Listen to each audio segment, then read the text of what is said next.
Isaías, capítulo 53, irmãos. Somente o versículo 1. Aleluia. Ajuda ali, filho, na porta. Somente o versículo 1. Todos acharam? Diz assim: quem creu em nossa pregação? E a quem foi revelado o braço do Senhor? Vamos ler de novo? Quem creu na nossa pregação?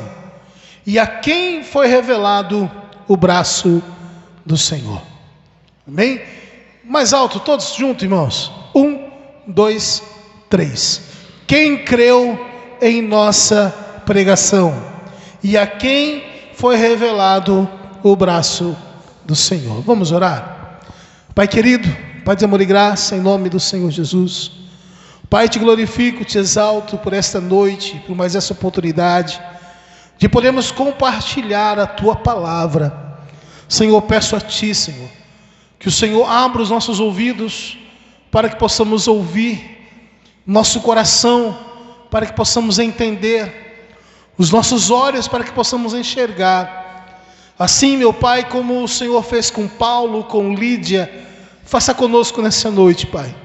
Que possamos sair daqui tendo a convicção que o Senhor é o nosso Deus, Pai. Que o Senhor está conosco. Que o Senhor, Pai, é o nosso Salvador. É que eu te peço em nome do Senhor Jesus. Amém? Pode se assentar, irmãos. E dê a Deus a sua melhor salva de palmas, pois Ele é digno de receber toda a honra, glória e louvor. Quem creu na nossa pregação? Essa passagem de Isaías 53, se você ler ela toda, você vai ver que ele vai apontar para Jesus, apontar para o Evangelho. Na verdade, aqui Isaías vai falar da morte de Jesus, como Jesus morreu como Cordeiro de Deus. Aqui Isaías vai trazer, irmãos, em nossa memória a profecia da morte do Messias. E essa passagem já começa nos dizendo: quem creu na nossa pregação? Eu faço uma outra pergunta para você: o que pregamos? Você está na igreja, você participa de um culto, e quando você vai em uma igreja, você vai para ouvir a voz de Deus, para ouvir Deus falando, para ouvir o Evangelho, para ouvir a palavra de Deus. Por isso, quando você for em uma igreja, escolha uma igreja bíblica, escolha uma igreja que anuncie a palavra de Deus para as suas vidas. Aqui nós não pregamos prosperidade. Você nunca vai vir num culto aonde eu estiver pregando e você vai ouvir: olha, Deus vai te abençoar, te multiplicar 100 vezes mais o que você tem. Se você der 100 reais, Deus vai te dar 1000. Você nunca virá num culto que eu estiver pregando e você vai ouvir isso, porque isso não é a palavra de Deus. Deus nunca prometeu isso para nós. Na verdade, quem prometeu dar todas as coisas que o mundo tem foi Satanás, quando ele tentou Jesus no deserto, quando ele disse: se prostrares, me adorares, tudo isso te darei reinos, te darei prosperidade, te darei riquezas. Satanás prometeu isso, mas Jesus nunca nos prometeu isso. Nós aqui não estamos interessados no seu dinheiro. Eu não quero o seu dinheiro.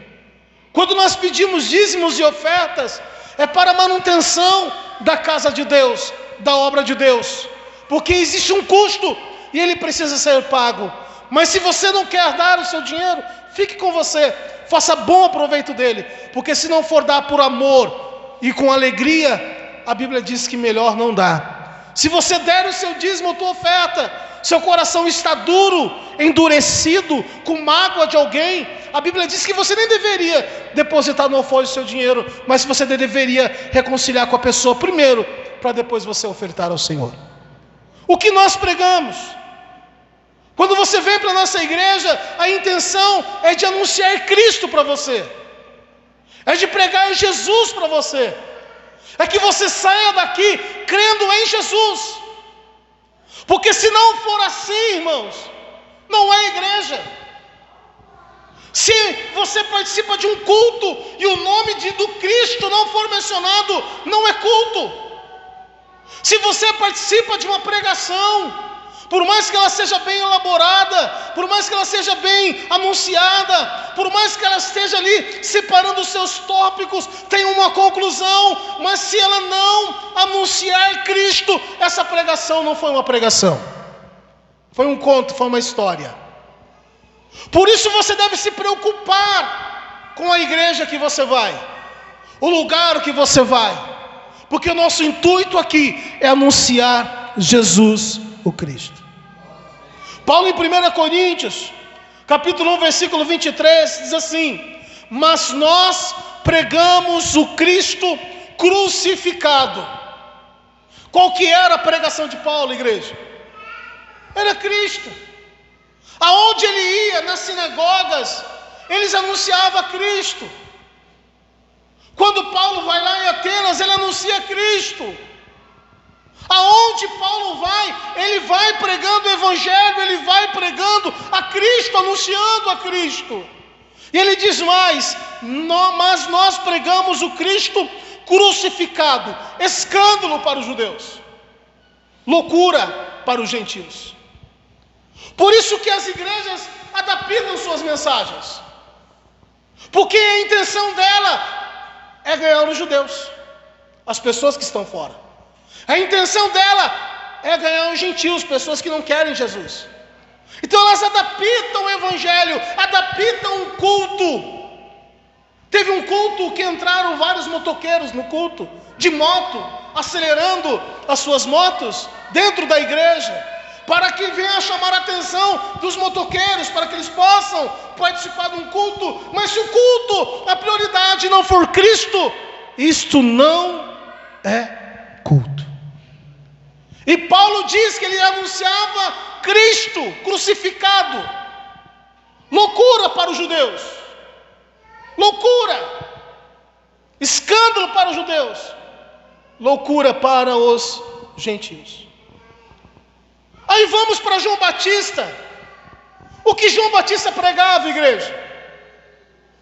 João Batista estava lá no deserto, não tinha uma roupa muito bonita, as suas vestes eram de pele, mas ele anunciava a Jesus, dizendo: arrependei-vos, porque é chegado o reino dos céus. Jesus vem pregando e anunciando, dizendo lá em Lucas capítulo 5, versículo 32, eu não vim para chamar o justo, mas os pecadores ao arrependimento. O que a igreja tem que anunciar? O que a igreja tem que pregar? A Jesus. O que você precisa? Você precisa de Jesus. O que você veio fazer aqui? Você veio adorar a Jesus, prestar culto a Ele, lembrar da sua morte, do seu sacrifício, da sua entrega lá naquela cruz. Nós estamos aqui por causa de Jesus e para Jesus. Você pode aplaudir a Deus?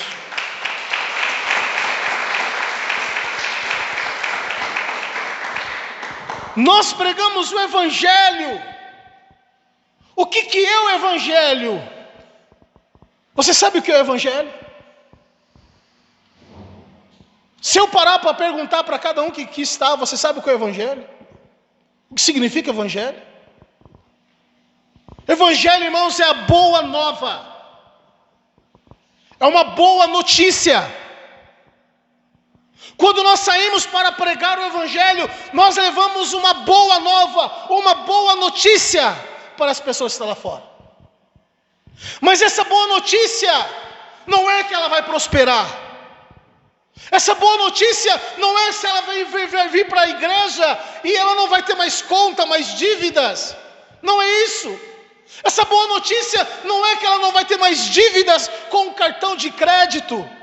Essa boa notícia não é que você vai ganhar um carro novo. Isso daí, irmãos, é coisa mundana, é coisa passageira. Jesus não nos veio para matar somente a nossa fome neste mundo. Ele veio para trazer algo a mais para nós, algo eterno. O que é essa boa notícia? A boa notícia, irmãos, é que Jesus veio nos salvar. O problema é que as pessoas dizem até amém, aleluia, glória a Deus, mas elas não entendem do que Jesus veio salvar. Elas não entendem do que Jesus veio salvar. Elas acham que Jesus veio salvar da dor de barriga, da desenteria, da dor na coluna, da dor na cabeça. Eles acham, limitam Jesus nisso. E por isso que se frustram, por isso que desanimam, por isso que abandonam. Porque acham que Jesus, Ele veio para este mundo, para este reino. Ele mesmo disse, o meu reino não é deste mundo. Não é comida, não é bebida. Porque se fosse assim, irmãos, quando aquela multidão foi procurar Jesus, porque Ele tinha multiplicado os pães e peixes, Ele tinha feito tudo de novo. Ele tinha se manifestado como o rei deles. Mas Jesus não fez isso. Jesus não veio para te dar um bom casamento. Jesus não veio para te dar um marido maravilhoso, uma esposa maravilhosa. Não. A boa nova, irmãos, é que Jesus veio te livrar da ira de Deus. Poucos sabem disso. Você sabia que Deus está virado com você? Você sabia que Deus está virado com você? Romanos, capítulo 5, versículo 9, diz assim: Deus iria derramar da sua taça sobre você. A taça da ira, da cólera de Deus. Você estava caminhando em um mundo sem Deus, caminhando em um mundo em direção à ira de Deus. Romanos capítulo 5, versículo 10, diz assim, que nós éramos inimigos de Deus. Você já pensou nisso? Você ser inimigo de Deus? As pessoas que rejeitam a Cristo, as pessoas que não querem Cristo. Não estou falando de vir à igreja, tá? Não é isso que eu estou falando. Eu estou falando das pessoas que não querem a Cristo, as pessoas que rejeitam o Evangelho, as pessoas que não acreditam na morte e na ressurreição de Cristo. Elas são inimigas de Deus. Elas andam na contramão de Deus. E Deus está prestes a derramar da cólera, da ira dele sobre todos aqueles que não recebem, não creem em Jesus, não creem na obra vicária de Jesus na cruz, não creem na morte, não creem na ressurreição de Jesus na cruz. Essas pessoas são inimigas de Deus, inimigas de Deus. Então, pastor, qual é a boa nova? É que Deus não está mais irado conosco.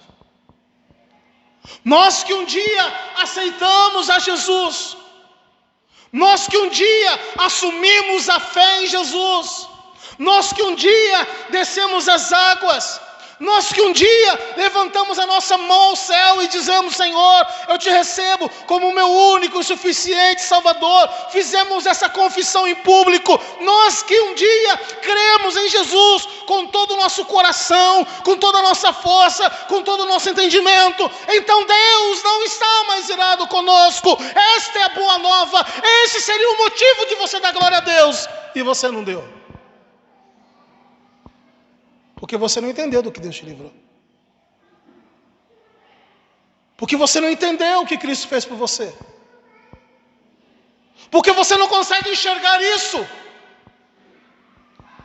Porque você não consegue compreender a dimensão disso, que você era inimigo de Deus. E a boa nova para você é que Cristo morreu por você, para que você venha ter vida e vida em abundância. Quando Jesus, irmãos, passa por todas aquelas mazelas, não pense você que foi a ira dos soldados. Não pense você que foi a ira dos homens. Foi a ira de Deus derramado sobre ele. Não pense você que lá no inferno é Satanás que está reinando e ele faz o que ele quer lá. Não. A Bíblia diz que Satanás e os seus anjos serão lançados no lago de fogo. E ali será derramado a ira de Deus. A ira de Deus. A boa nova para nós é que Deus não está mais irado conosco, que Deus nos reconciliou em Cristo Jesus. A boa nova é que temos paz com Deus. Nós éramos o quê? Inimigos de Deus.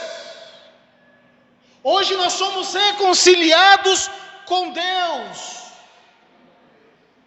Hoje nós temos paz com Deus.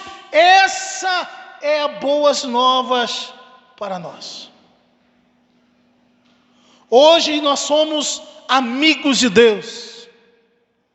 Nós somos filhos de Deus, herdeiros e co-herdeiros com Cristo.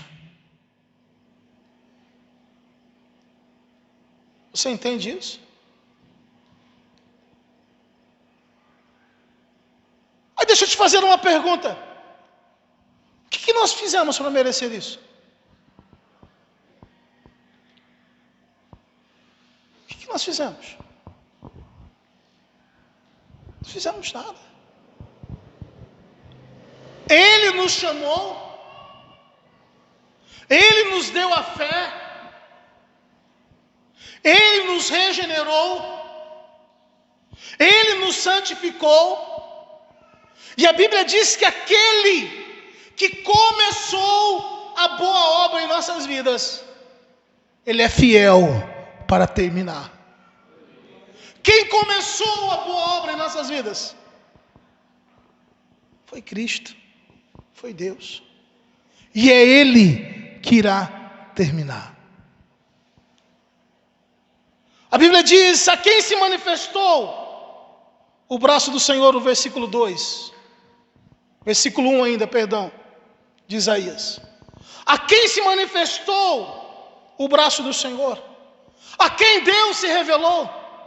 A quem Deus mostrou o seu amor? A quem Deus mostrou a sua glória? A quem Deus chamou? Se você está aqui não é porque você é bom. Se você está aqui é porque você um dia ouviu a voz de Deus. Se você está aqui é porque um dia Deus tocou no teu coração e convenceu a você a estar aqui. Por isso, irmãos, toda honra e toda glória pertence a Ele. Somos bem-aventurados. O que é ser bem-aventurado? É uma pessoa mais do que feliz. Por isso que nós vivemos aqui, mas com a mente na glória. Você entende isso? Nós vivemos aqui, mas com a mente na glória.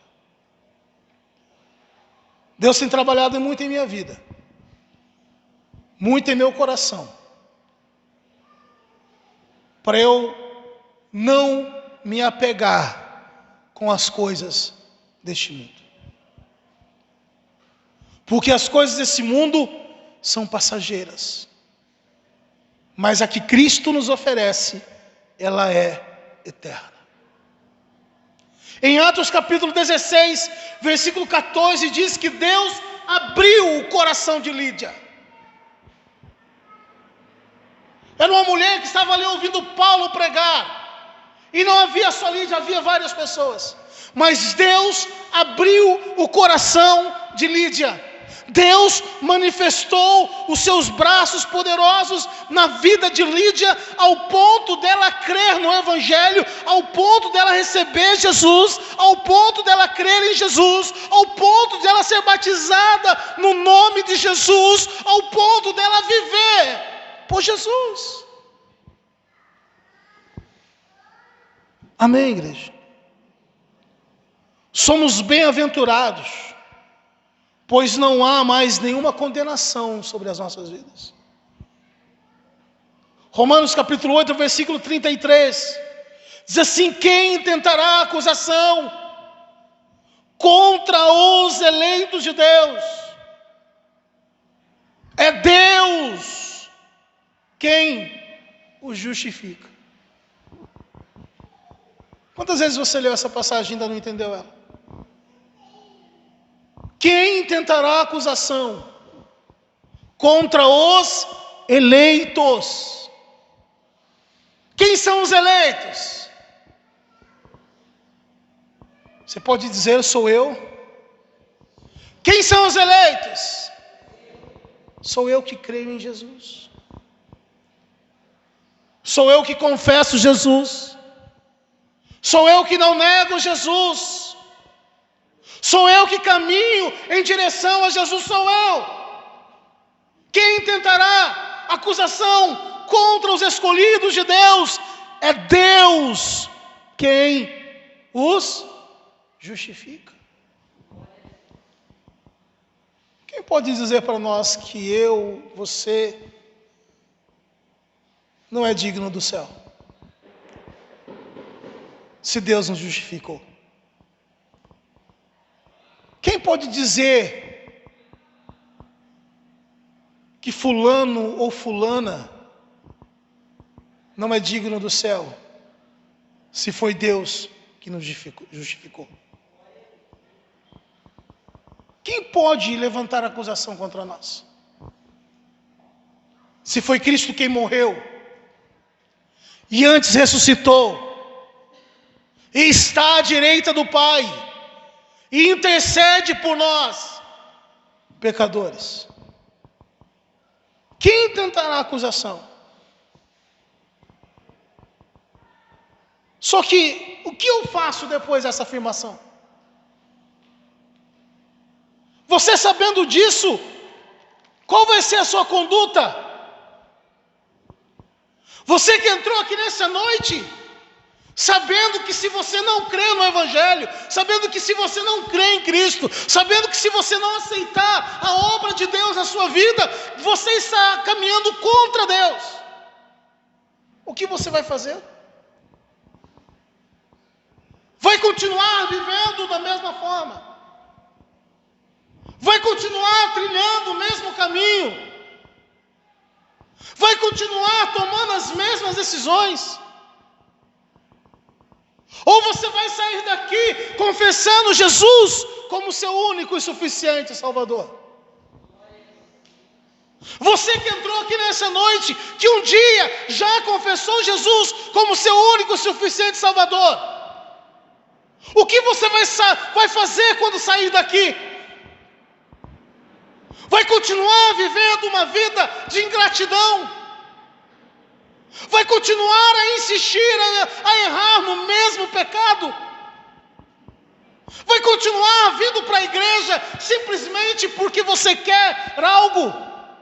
Vai continuar oferecendo a Jesus o mesmo culto miserável a troco de banana?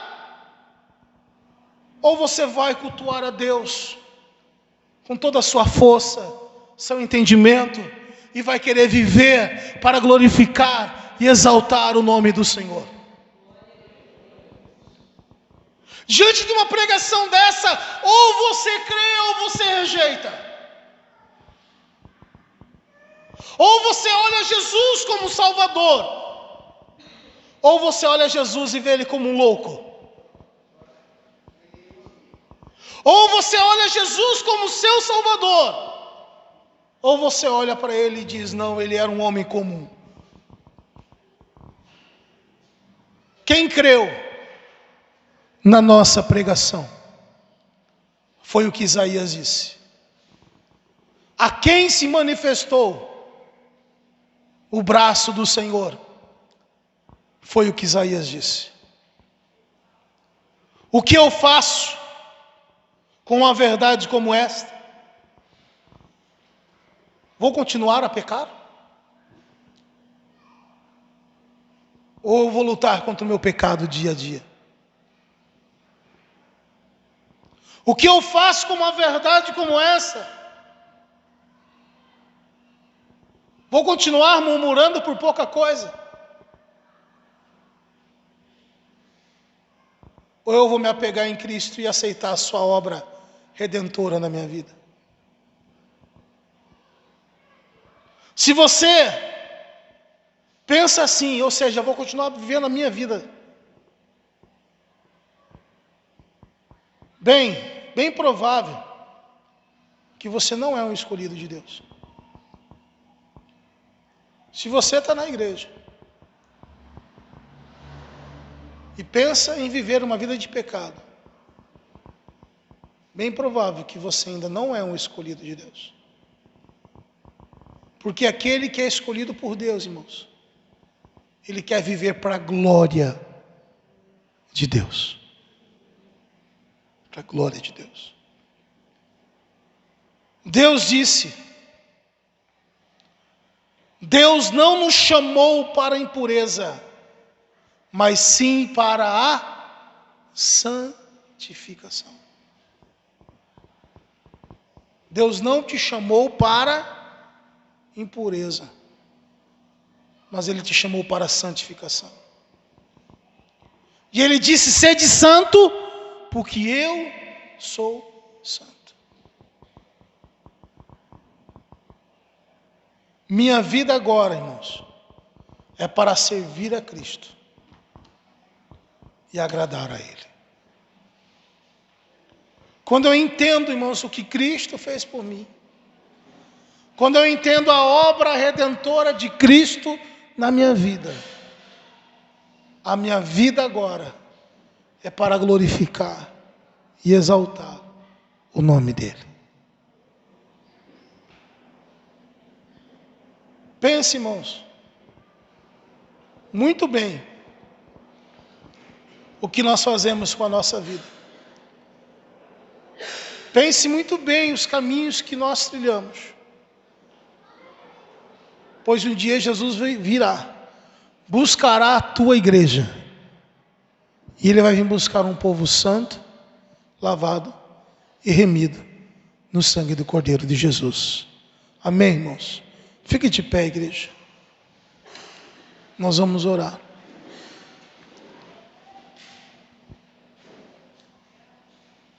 Feche os seus olhos. Santo Deus e eterno Pai, Senhor, eu te glorifico, eu te exalto, Senhor, por tua obra, porque o Senhor nos comprou, porque o Senhor nos regenerou, porque nós éramos inimigos de Deus, somos amigos do Senhor agora. Nós andávamos na contramão do Evangelho. Hoje, Pai, andamos na direção do Evangelho, Pai, na direção de Cristo, na direção de Jesus. Senhor, eu te glorifico por tua obra redentora lá naquela cruz, pois foi através dela que o Senhor nos comprou, pois foi através dela que o Senhor nos regenerou, pois foi através dela que o Senhor nos justificou, pois foi através dela que o Senhor transformou nossas vidas, Pai. Senhor, que o Senhor possa trabalhar sempre em nossos corações, e que possamos crer nesta verdade, que aqueles que ainda que não creem, Senhor, que eles possam acreditar, que eles possam entregar a sua vida ao Senhor, que eles possam se entregar a Ti, Jesus, como seu único e suficiente Salvador, Pai. Transforma, meu Pai, as nossas vidas. Transforma, Senhor, os nossos corações, Pai. É que eu te peço, Deus. Agradeço e te exalto no nome do Senhor Jesus. E você que crê, diga amém. Aplauda o Senhor, irmãos.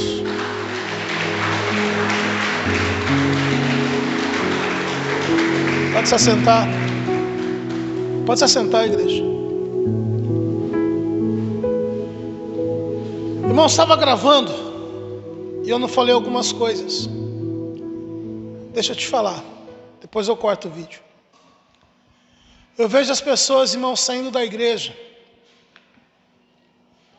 Saindo da igreja de uma forma muito fácil. Eu chego para as pessoas e faço a seguinte pergunta, né? Por que você não está indo mais para a igreja? Ah, pastor, por causa do pastor, o pastor fez isso, o pastor fez aquilo.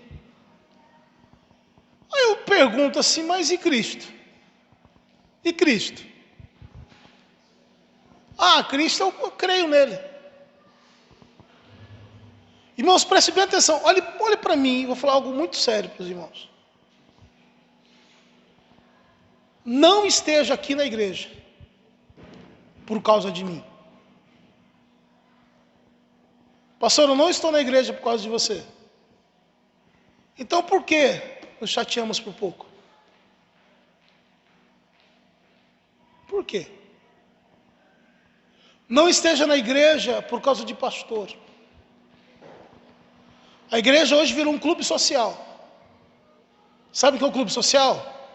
Eu venho por amizade. Só que um dia o pastor vai te chatear. Um dia a amizade vai acabar. E você abandona Cristo por causa disso. Irmãos, nós precisamos entender por que estamos aqui. Porque se você não entender a importância de você estar aqui, você está um passo de negar a fé. Um passo de abandonar Jesus. Você tem que entender o que Cristo fez por você. O que Cristo fez por você. E quando você compreender isso, irmãos, nada vai te abalar, nada. Nada vai te abalar.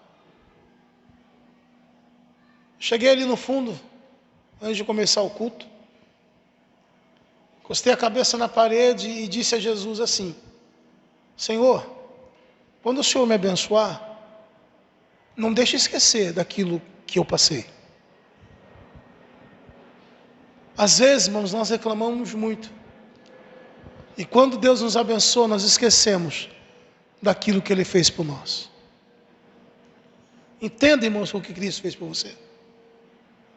Chegue na tua casa, leia Isaías inteiro. Domingo que vem eu vou continuar pregando sobre Isaías 53. E nós vamos detalhar a obra de Cristo lá naquela cruz em nosso favor. Então, quando você evangelizar alguém, não prometa vida melhor. Não prometa. Isso daí, irmãos, as igrejas aí fora estão prometendo. E as pessoas já perceberam que é mentira. Porque nem aqueles que estão na igreja têm a vida melhor como eles dizem que é. Mas diga para ela a boa nova do Evangelho.